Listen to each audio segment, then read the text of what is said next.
சபரிமலை ஐயப்பன் கோவிலில் மண்டல மகரவிளக்கு கால பூஜைகளுக்கு பின்னர் கடந்த மாதம் ஜனவரி 20ஆம் தேதி நடை சாத்தப்பட்டது. இந்த நிலையில் இன்று மாசி மாதம் பிறந்து உள்ளதால் மாதாந்திர பூஜைகளுக்காக சபரிமலை ஐயப்பன் கோவில் நடை திறக்க ஏற்பாடுகள் செய்யப்பட்டு அதன்படி இன்று 5 மணிக்கு திறக்கப்பட்டது. நடை திறக்கப்பட்டதும் கோவில் மேல் தந்திரி கண்டரர் ராஜீவரர் முன்னிலையில் மேல்சாந்தி அருண்குமார் நம்பூதிரி தீபம் காண்பித்தார்.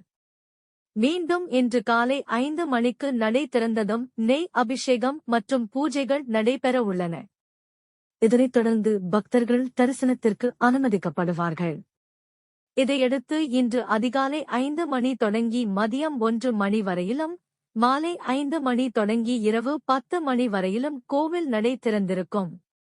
தொடர்ந்து 13ஆம் தேதி முதல் 17ஆம் தேதி வரையிலும் தினமும் நெய்யபிஷேகம், கலசாபிஷேகம், படிபூஜை உள்பட சிறப்பு பூஜைகள் நடைபெறும்.